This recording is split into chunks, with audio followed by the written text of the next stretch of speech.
All right, Mayor. We are on episode, which one is this? 4 of season 2. Yes. But we kind of did have a season 2 last time before the pandemic, but we had to kind of, shut it down. So it's more like season 2.1, I guess. Yeah. 2.5.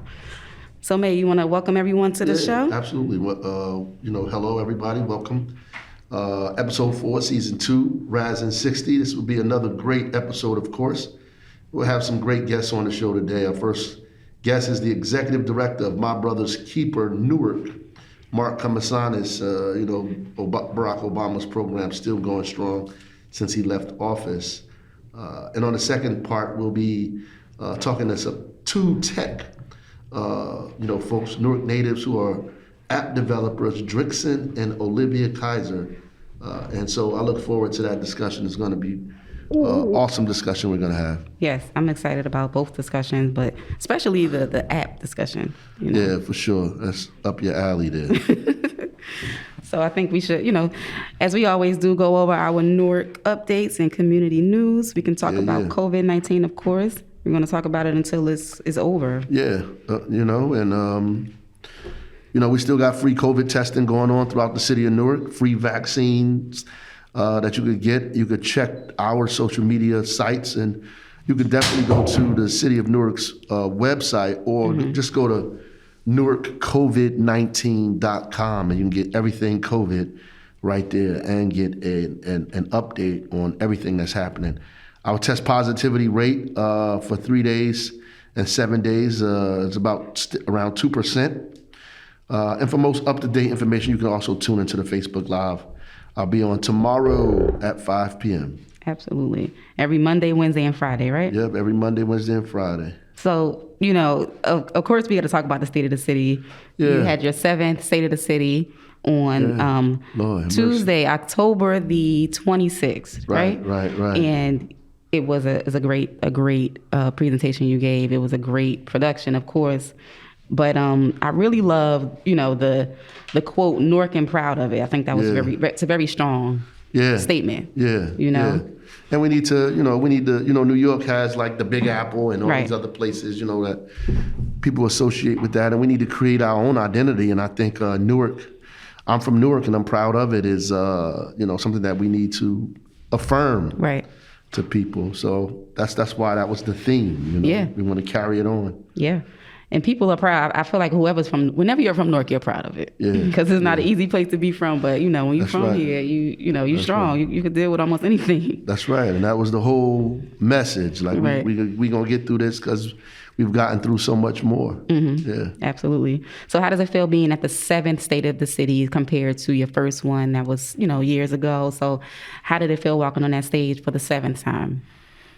I mean, you feel old. But no, it's just, at this point is like you get used to doing that because you have to. Mm-hmm. But it's always the same feeling when you walk on the stage. You still get nervous. You're still happy to see it. And I think this time more than ever, I was glad to look out in the crowd and see people. Right.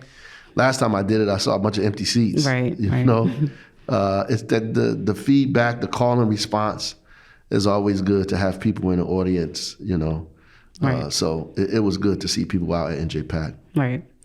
And I'm sure, like you said, it felt good to have people there. That energy, you feed off of that. Yeah. It's a good feeling. Yeah. Nothing. The virtual world cannot replace that in-person interaction. Not at all. Right. Okay. So we're not going to go over everything, but there were some highlights, of course. One of the main things that you focus on your State of the City address, of course, was our response to COVID. New York has definitely been highlighted. The president has been here, vice president has been here, and Newark has been doing an amazing job with our response from the beginning. So you have definitely, I feel like exceeded people's expectations when it comes to the response to COVID. I definitely noticed that. So yeah, I think it was, and it was an all-in effort. Mm-hmm. Everybody, we immediately hit the ground running and put everybody, together. We met like twice a day, every day. For like 15 months. Right. And it was grueling, but it was necessary. And one thing it did, it kept us all abreast of what was going on. We were able to jump on top of issues. We come up with ideas quick and respond to crises really quickly without having to call everybody, Right. Get everybody on board. Everybody was already, on these calls all the time. So Right. we were consistent with making sure that those things happen and able to jump on problems as soon as they came out. Absolutely. I know one of the things that stuck out to me, moving on from COVID, the public safety part was Newark is at a 50-year low in overall crime, 53% drop in homicides since 2013. I think that's really great to report. So for us to even have that statistic, is good for that to be the statistic that we're public safety is like, that's reflected about public safety department. That's really good. It is good. I mean, and I had to, be transparent that night and tell, we experienced an uptick in the summer. Right. And, people just got out of the COVID, they came outside and it just, the same thing that's happening in the schools and things that's happening all over the country. Right. I mean, somebody needs to study like people's response to what's going on with COVID emotionally right now. And it's just really all over the country. I mean, violence is up all over the country more than it's been up since they've been recording violence. Right. So it's really crazy. It is. And I did highlight some Facebook comments. You had a few people who were definitely excited to watch on Tuesday. That's good. You could shout out a few people. Comments. You got Marlene Crawford Walker said Newark handled the situation, especially through the pandemic. That's good stuff. A woman named Trinidad Della Rose said thanks to Newark officials, Mr. Carlos Cruz, and the mayor for addressing during the entire pandemic with food for families in need. People really love the food program. That's still going strong every Wednesday in Newark.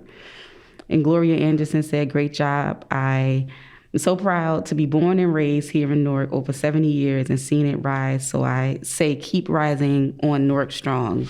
God bless. So, that's excellent. Yeah. Yeah. Great stuff.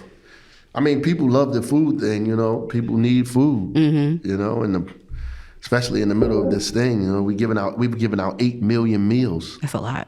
Yeah, it's a whole lot. And we're still giving out meals. I mean, when it's all said and done, it's going to be incredible the amount of meals we've given out. We have to thank HelloFresh, obviously, for staying on board with us from the very beginning and just hanging in there, helping us deliver this food. Absolutely. So let's move on to some other topics around Newark. So every month there's the men's meeting. They're back in person. You want to let people know about that? Yep. The men's meeting is Thursday, October 28th.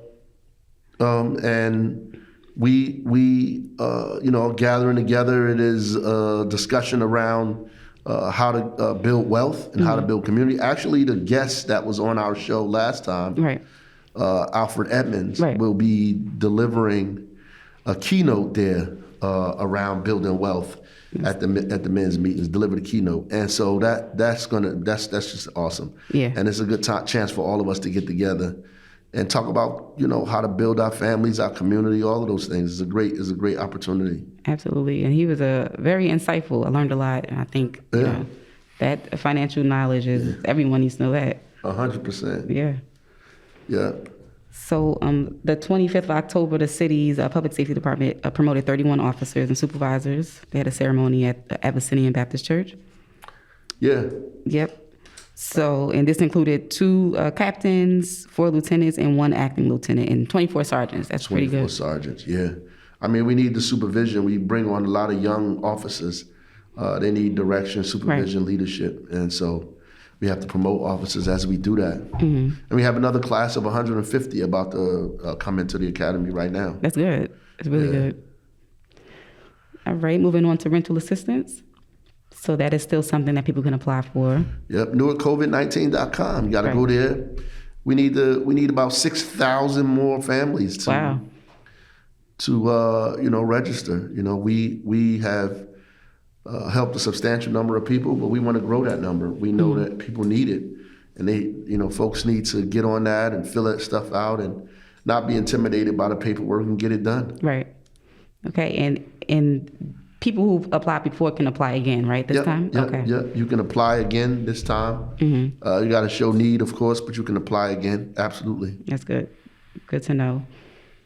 And there's a new option as well, right, for social clubs. There's now assistance for them as well. Yeah. All of the social clubs in Newark can now get money under the small business grant that we're doing around COVID. You can apply there as a social club and get some money towards your club at the same time. That's awesome. It's great to know.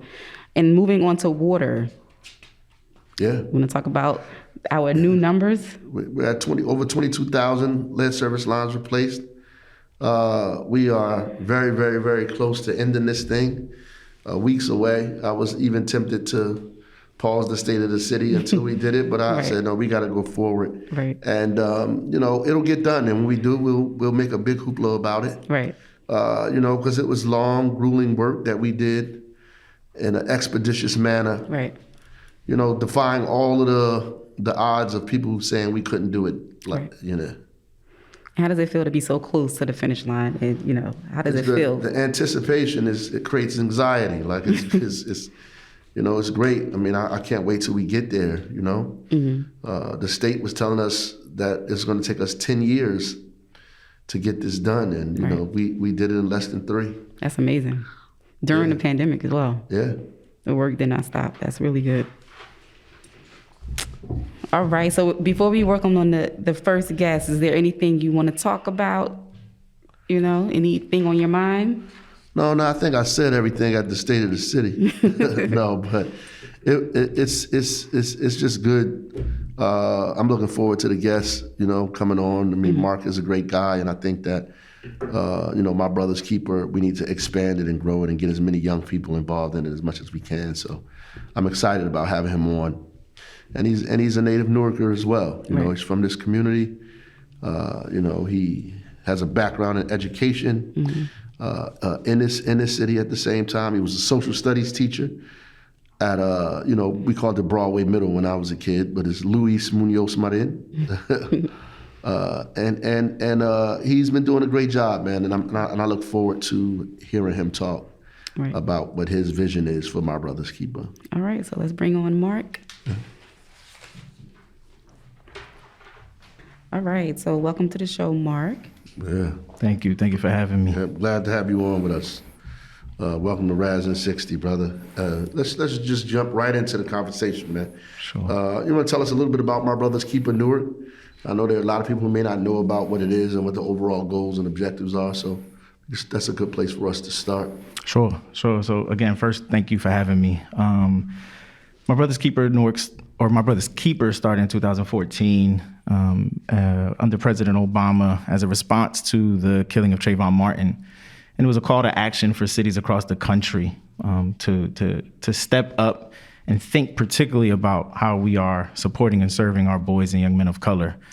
The city, under your leadership, took over that or responded to that call of action in 2016. And very early on, the My Brother's Keeper initiative was intentionally thinking about direct service, mentoring, meeting young people where they were. It has evolved across the country over the last several years and even locally in the city in thinking about how do we strategically actually advocate with boys and young men of color, and that with being important, right? Not for, but with boys and young men of color to support policies that impact their life, really by lifting up their voices and thinking about how do we bridge gaps that may exist between organizations that are serving them. And so that's the call to action. That's how it's evolved over the last several years, and that's the goal of NWK Newark, where we are today. Yeah. But why do you think that's an important thing to have here in the city of Newark, and why did you want to be involved in that? Yeah, I mean, so I'll take those questions backwards if I may. I'm the son of public servants, right? Yeah. My father has been a pastor in this city for over 35 years. Yeah. My mom is a third grade bilingual teacher.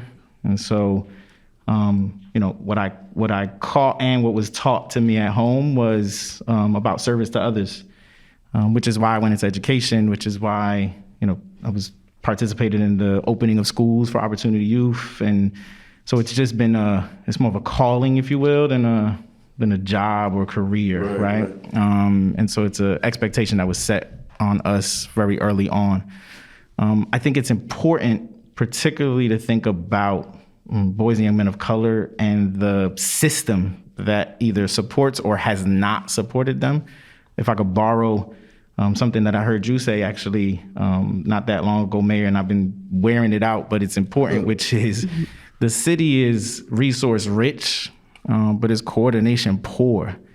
And there are many organizations in the city that are serving young people, serving boys and young men of color specifically. And sometimes I think the left hand has not known what the right hand is doing. Sometimes those organizations have been serving the same young person where there are other young people maybe who are sitting who were still on the bench, if you will, waiting to get tagged in. And so I think thinking about it from a citywide strategy level, thinking about it from a policy level, right, and thinking about how do we see boys and young men of color as assets in solving these challenges rather than them being the problem to be solved is extremely important to try to move the city and our boys and young men of color forward. That's a great way to look at it, they don't need to be fixed, but the system and the policies need to be changed. What do you think some, like, one or two most important things that you think you need to accomplish to get this thing really moving? So there's I come to this work as an educator. I've been in education, basically all my life. And so one of the things that NBK is going to be setting out to do is to think about how do we incorporate more men of color as teachers and educators in our city. So that's definitely one of the areas that we're looking to spearhead some work and learn from those organizations locally and even across the country who've been doing a lot of that work. The other is reimagining public safety, which is thinking about how do we leverage young people in that conversation around reimagining public safety, especially considering that they're the ones who are, most at the brunt and front lines of when you think about either policing or public safety in our communities. Mm-hmm. And so we're doing that actually excitingly with the release of a Reimagining Public Safety in Newark report that's being released actually today. This evening, we're having a student roundtable discussion with community stakeholders about the release of that report. Right. And I think that event in some ways is a microcosm of what we're hoping to accomplish and what I think is one of the greatest levers, which is, I think in the city we and I know I've experienced it for myself, I eat the fruit of trees that I didn't necessarily plant. Right. But those who did, provide that fruit, the Richard Ropers, the Junius Williams, the Linda Carters, who are still, doing work in this community, having them being able to sit with 16, 17, 18, 19-year-olds who are in our city, who are the future trees, right, that have been planted and will give fruit, to have a conversation about this at a city level and bridging that gap between generations, if you will, I think is extremely important. Absolutely. I agree with that. So is there anything else you can reveal about this report? This report, that the Reimagining Public Safety? Yeah, I think the report kind of takes a look at what public safety looked like in the city prior to the 67 rebellion. Mm-hmm. I think some people think Newark started in 67, right. Which is not true, right? Mm-hmm. And so it takes a look at what public safety looked like in our communities, how oftentimes that public safety relied on the public, right? Like we took care of each other and ourselves. The 67, it talks about then what happened in the 67 rebellion, kind of the spark, if you will, that ignited at that particular time and how it had been building over some time, and then looks at everything that has happened after, from the 2016 consent decree to where we are today, with a lot of the initiatives and things that we're seeing in the city under your leadership and under the partnership of CBOs across the city. Definitely. And what was the inspiration behind getting this report done? So I think a lot of it came from having seen, again, I'm going to borrow something I've heard you say oftentimes too, Mayor, which is, well, a lot of times people were talking about stuff. There were things that were already happening and we were doing already in the city. And so I think before things became, dare I say, a hashtag, there was work that was happening in this city, from the Newark Community Street Team's work, under the leadership of Akila, the work that Equal Justice was doing under the leadership of Will Simpson, the work of Robert Clark with the Opportunity Youth Network. Like there was work happening in this city. And I've already, although I've been in this role only, a few months, started to get outreach even from other communities saying, what's happening in Newark? Like it's I'm a little biased because I'm a son of this city, but I think Newark oftentimes lends itself to be a really good spearhead for things that would work at a national level, because although we're large locally, we're still small enough in some ways. And so historically, Newark has been kind of that spearhead, the way Newark goes, oftentimes many major cities go. And I think the impetus for the report was to be able to collect a lot of the work that had been happening here, show where we learned, where we bumped our heads. We haven't solved it all, but see if we can in some ways, help other communities who are struggling with the same thing. Yeah, I mean, I heard, before you go, I heard Obama say at the rally at Weequahic Park that the key is to make things better. He said, and which really hit me hard was, he said that he couldn't give every American health care, and he wished he could have, but millions more got health care because he was there, which is like, that really like puts the dot on the I. Like that's it. Yeah. That's what you're supposed to do. People expect you to do everything, but he pointed out that he did everything that he could do at that particular time, which was good. And so, I mean, some of the takeaways from the report would be what? I think some of the major takeaways are reminding the community that public safety does not depend just on this idea of the police, right, and policing. That we all community stakeholders have a responsibility in the idea of public safety. I think that's one major takeaway. I think another major takeaway then is kind of sub-bulleted to that is the role community-based organizations play in public safety, and in part of that collective strategy. And so I think those are the two major takeaways. I don't want to give it all away. I'm hoping I whet enough of the appetite for people to go read it. But that's what I think are some of the major takeaways. Okay. So I've heard of My Brother's Keeper in Newark. I guess there are people out there who probably are curious how they get involved, how can they volunteer, or how can they even be a part of the organization? Sure. I think the easiest way would be to go to nbknewark.org. And there's a bunch of resources there. Many folks reach out to us with the hopes of mentoring. And so I think that's, one of the things that we definitely are able to do. Although we do not run any mentoring programs directly, we partner with mentoring programs in the city, whether it's Mentor Newark or Big Brothers Big Sisters and others, that we're able to tie both city residents and even, folks in the surrounding area too, who are doing tremendous work with young people also. So I think those are some of the best ways and easiest ways to get involved. Okay. All right, Mayor, anything else you want to? Yeah, just, before we close out, just what are some of the things that you're probably most optimistic about as you move forward in this work? Yeah, I see hope in all of our young people.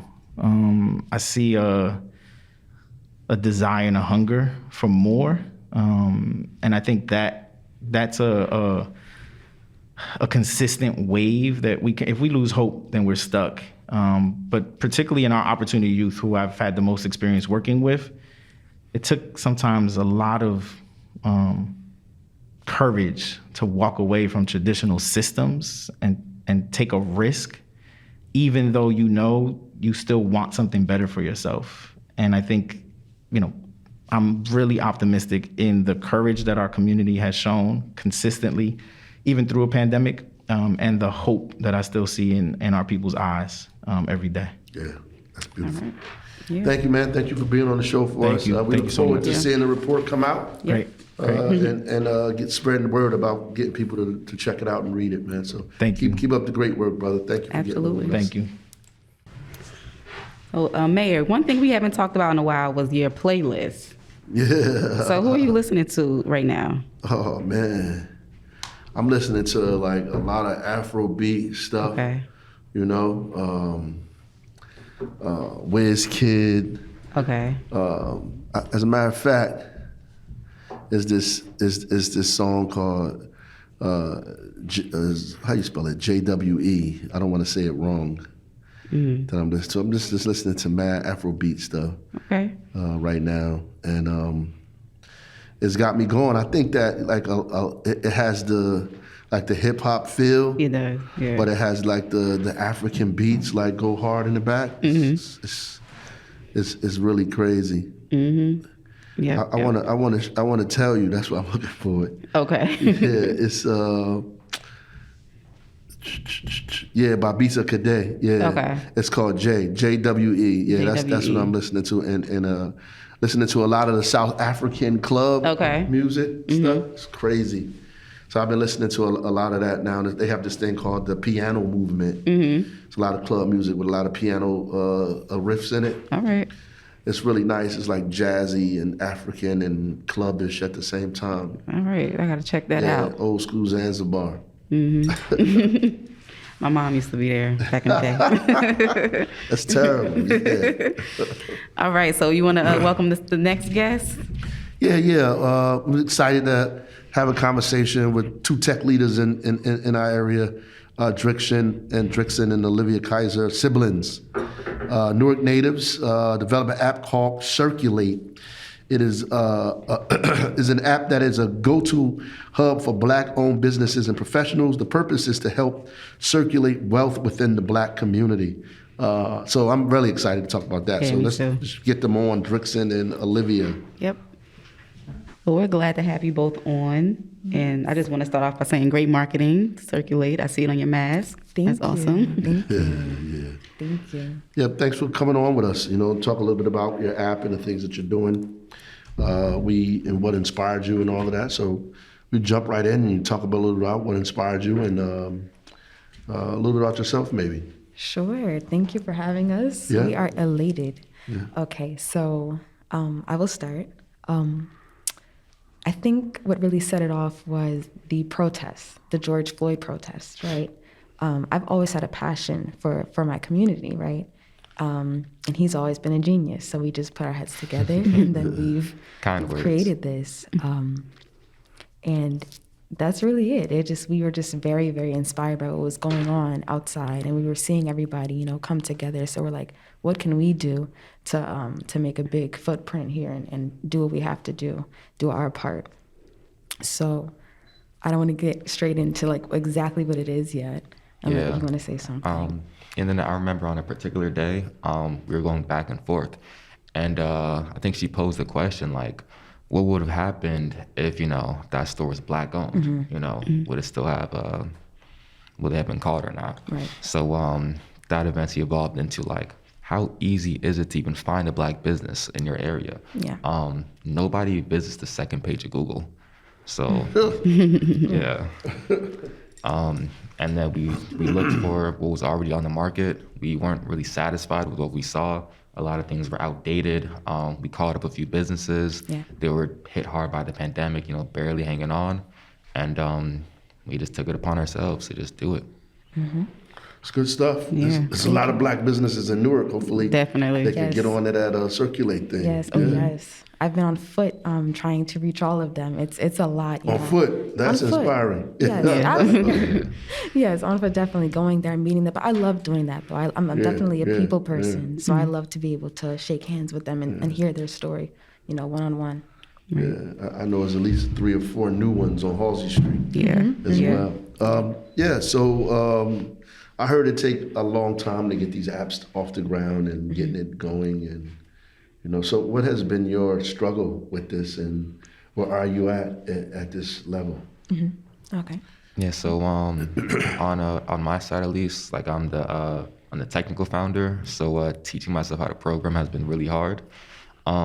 I have to account for what it'll look like on desktop, what it'll look like on iPad, what it'll look like on iPhone, what it'll look like on Android, and it takes me a long time. So right now I'm battling getting Circulate on the App Store, which is kind of awkward because I already have another app on the App Store. Mm-hmm. But it's just a constant grind. And then for Olivia on the marketing side, I'll let you talk about that. Sure. The struggles that I have with the marketing side is really just the outreach and exposure. You know, I'm one person, so it's like I can reach but so many businesses in the amount of time that I need. And what we're trying to do here is definitely time sensitive, especially when you have the attention of so many other people who are considered our allies in this fight, you know? Once we grab their attention, we want to keep it. So that's why I feel that it is time sensitive, and it's difficult for me because I'm one person. So where we're at now is we would love to just expand. It's time to like expand our team and keep doing what we're doing. That's where we're at. I know. You can expand by letting me have one of those masks. Yeah, there you go. The mayor will wear it. Look. Absolutely. So I wanted to ask, how long did it actually take to develop the app from the tech side? Like, how long did that take? Okay, so started, I guess, July of 2020, and then we launched our initial carnation November. It didn't look too good, but that was our first official launch. And you created it from scratch, right? Like just the code, like everything? From the ground up. That's crazy. Wow. Yeah. That's crazy. So I heard about the app because I know I think it was last summer or this summer. Yes. There was an issue with like you created the app last year, it came out, and then Diddy also created an app similar, and that's how I heard about it. I'm like, wait a minute, like, can you explain like what happened there, or like what the issue was? Because you guys came out with your app in 2020, and then Diddy came out with an app this summer, right, or this year? It was in April. Okay, April this year. April, end of May. So he announced it, and when we got the announcement, we thought, dang, like that's it, we're dead. Because imagine trying to go after venture capital, like, hey, we're Circulate, and then they do a Google search and Diddy pops up. So it made things really just a bit awkward for everyone. And long story short, they agreed to change the name. We're on friendly terms. That's good. But it was just initially there was some controversy, but I'm glad we got it cleared up.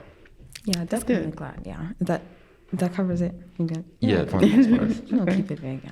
That's good. I mean, the good thing though, it brought you a little bit of notoriety, Yeah. Yep. right? And you just have to take lemons and make lemonade, right? Exactly. That's the plan. Do something great with that. That's that, of course. And it means great minds belong together, right? So Absolutely. At the end of the day, why'd you two choose the genre of app development as your focus, though, in this tech space? Why did you choose to do the app? I mean, it's probably a bunch of other things that you could have done. Why did you choose to do it in a form of an app?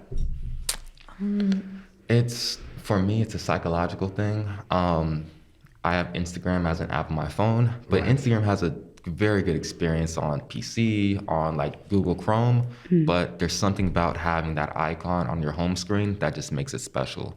So we're appealing to Generation X, we're appealing to even our own generation, our Zillennials. But to have an actual application, we felt like it was a brand new approach to things. Anybody could say, hey, I have a website. Right. But to say you're available on iOS and Google Play, something else. It's certainly something else, right? So what are some of your plans to get this thing marketed to people, to get it in their hands? Okay, so since we're a tech company, and Circulate is just one of our services. So building apps is just one of the services that we're providing for our community. Okay. Because you're correct, there's so many things that we can do, and we plan to put our hands in everything we can possibly do. So building the app, that's just one of the things. So regarding that specifically for the marketing, so far it's just what we've been doing, on foot, just talking to people, getting in people's faces. But the connection for me, that's the biggest thing, is that connection. When you trust somebody, when you know that they're genuine and that they're looking out for you and your people, you're very much inclined to want to help out and want to, partner with them, big or small, it doesn't matter. Anything helps, anything. So I think I just want to continue to keep building the connections, but we are still thinking about and diagramming how we would do it in a more efficient way to get a much larger audience, Right. Yeah, exactly. There's a lot of, especially in the city of Newark, City Hall, I would like to find somebody in there that's willing to, there's grant opportunities. I don't really want to venture capital is, slippery slope, but really just to, as she was saying, networking, getting access to these to the people that care about what we're trying to do. We're ready to go, full throttle and just scale up. Yeah. Well, I definitely think y'all could do it. I mean, you're young, ambitious, and it can be done, and you got the right idea. I feel like apps are like a piece of that business you're always carrying with you. Yes. So it's like the best marketing tool. I think so. Absolutely. I do want to ask, how many businesses so far do you have registered on? Registered? Right now, I think we're at 750. Okay. Okay. Yeah. Well, that's good. That's good. Yeah. So is it only in New Jersey, or is it New York, or is it all nationwide? Right now it's nationwide, but since Olivia goes on foot everywhere in the tri-state area, the majority of our businesses are Newark-based. Right. Okay, that's good. It's good stuff. Thank you. Yeah, we got to get you to come out to some of the men's meetings and talk about that. Pass the information out and get some of the new businesses on there, for sure. Yeah, we got to get you to do that. That would be awesome. Yeah. And I know Newark does have a tech week, right? Yeah. That'd be awesome to even have you. Yes. You both be a part of that. Yes. Any advice you give to other young people out here trying to get into the entrepreneur world, do the things you're doing? Of course. I have so much advice. Like, do it. Do whatever any doubt that you have, forget about it. Because everything in this world is for the taking, like everything. Do it. Just do it. That's really all I have to say is just do it. Go for it, because there's always going to be people who are going to help you, always. You are never alone. Never. Especially here in Newark, you're never alone. On the way here, not to, get all deep into, but on the way here, walking from the train station, I watched somebody just bring a little chair for the crossing guard. And, he's not saying, oh, can you buy it from me? He just brought it because he saw her just standing there. He's like, would you like it? We're never, we help each other out, You're never alone, so just do it. Do whatever it is whatever. It doesn't matter if you thought about it by yourself, if you think you're copying somebody, it doesn't matter. Do what you want to do. Do it. I agree wholeheartedly. I think for me, find somebody to inspire you. Wouldn't have been able to do this alone. And it's been very hard. We've slammed so many doors. I think during the summer, just every single night, somebody was slamming that front door. But we both believed in the dream. She truly does inspire me. And you can kind of just get lost in that dream, that idealized version of what it means to have your product successfully out in the world. So find somebody to inspire you and find something that inspires the both of you. Right. That's awesome. That is awesome. Yeah. All right. So I'm trying to think what else we can ask. So, how do businesses become a part of the Circulate app? Do they just download the app, go to the website? Yeah, it's fairly easy. You download the app. You can also do it on the website too. You could do the web app. Once it's downloaded, you just follow the steps. We made it that easy because why not? Why not make it easy? So exactly. Right now on Google Play, you just download the app. And I try to make sure that the app mirrors the website because, some people just don't have access. But and on iOS, you would go to circulateapp.com/add-business. And it takes maybe 5 minutes to get your business added. Made it quick, super intuitive. And right now, don't tell anybody, but I'm working on something to where I'm combining all the pages into just a single homepage. Oh, that's what's up. That's exclusive. There we go. Exclusive. Right here on Right 60. That's Good what's stuff, up. man. I wish you guys the best. Is there anything further you want to discuss about this that we should know, the listeners should know? Yeah. I would like to say that one of the biggest things that we're tackling here, that we're attempting to tackle, is the wealth gap, the disparity going on here. And we want to use group economics. We would like to teach, all of the youth and just anybody who doesn't know too much about it, about group economics, because that is what, that's when, for people who don't know, the definition is really when like a collective group pools their money together and it benefits a common interest. And I feel like for our people in our community, our common interest needs to be generational wealth. So with group economics, we can achieve that, no doubt. Absolutely. So that's the end all. That's the end all be all goal with everything that we do. Yeah, group economics. And we have a lot of family in Denver, and going out there during the summer, they have rec centers everywhere. Yeah. So, and that's actually supported and provided by their middle class. So for us to have, a black middle class, supported by group economics, that's kind of what we live by. That's awesome. All right. So I want to, before you both leave, I think you should shout out your high schools, your colleges, where you went to school. 100%. First. All right, so Science Park. Okay. Graduated last year. I'm currently at Montclair. Shout out to Roger Leone. He got me in there when I was going through it, and I really, shout out to him. Love the superintendent. Nice. I'm going to give a big shout out to Rutgers Newark. Everybody that's a part of Rutgers Newark, anyone that is colleagues, professors, shout out to everyone. All the resources there. I love Rutgers Newark. Hey. All the Rutgers, of course, but I go to Rutgers Newark, so. That's what's up. Shout out to Rutgers Newark. Yes. Yes. You know, Nancy Cantor, that's my people. So Yes. shout out to her as well. Shout out. Thank y'all for coming on. We appreciate Thank you. you Keep up so the great much. work. I'm inspired by the stuff that you're doing. Look forward to seeing you guys grow and expand and catch you on, one of these Black Enterprise shows or one of these other things about how Absolutely. you guys have done so much. So I appreciate you getting on the show. Thank you. And don't forget this little people when y'all get so big. They're going to be on Afrotech soon, right? They're going to be all over. All right. Thank you. Thank you Thanks so for having much. us. I'd like to thank everybody for listening and watching. And you can find out more information about our first guest, Mark Comisanis of My Brother's Keeper Newark at nbknewark.org.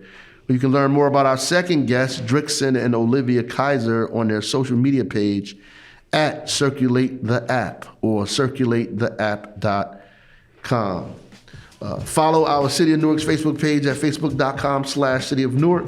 On Twitter, our handle is at City of Newark NJ, or you can follow our Instagram account, City of Newark NJ. Also follow me on Twitter at RazJBaraka or on Instagram at RazJBaraka. And you can also follow my Facebook page at facebook.com/RazJBaraka. Again, thank you for listening, and please share the link with your social circle. Remember to tune into the next episode of Raz in 60, premiering on Tuesday, December 6, 2021. Remember, we release new episodes each first Tuesday. And remember to use the hashtag Raz in 60 if you'd like to ask me questions or make comments about what you've heard on this show. Thanks again, and great things in business are never done by one person. They're done by a team of people. Steve Jobs. God bless you. Thank you, Mayor.